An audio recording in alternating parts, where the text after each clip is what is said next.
Hello. So today I want to talk to you a little bit about scratch art. So here are some examples of some finished scratch art. Sometimes scratch art just has a white color underneath it, or just one color like gold or blue. And then sometimes scratch art has this rainbow color underneath it.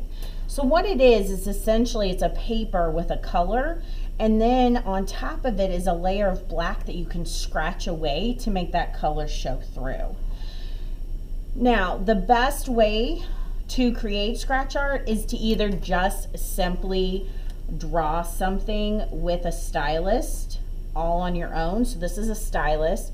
It has a big end to where it kind of can scrape thick lines for you, and then it has a pointy end.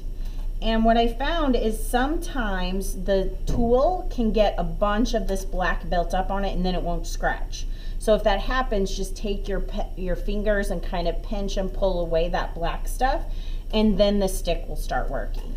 But what I also found is that our stencils work really great on scratch art, because there's no way to really draw something and then scratch away, because when you draw, you're scratching away.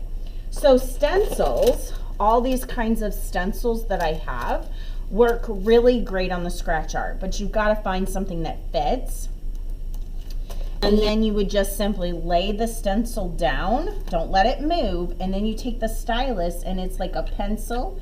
You're running it inside the stencil and scratching away at the black. Now this one paper, the scratch art paper with the white, it really does a lot of squeaking.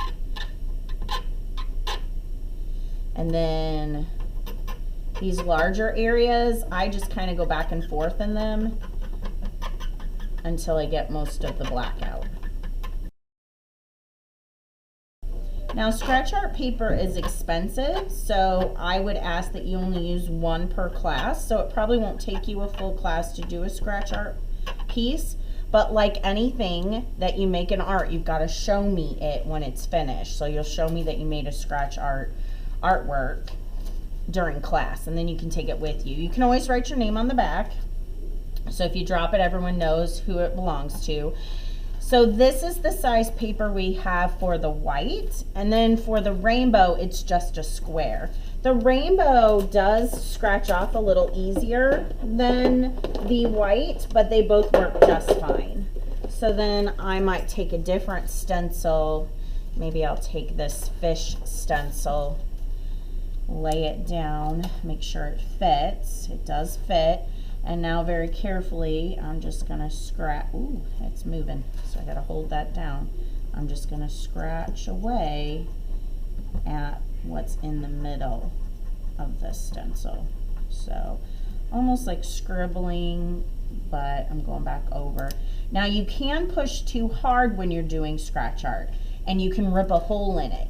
You only get one of these. This paper's expensive, so you don't want to get carried away and scratch too hard. If you get a hole in it, I'll tape it for you, but you don't get another piece of scratch art paper.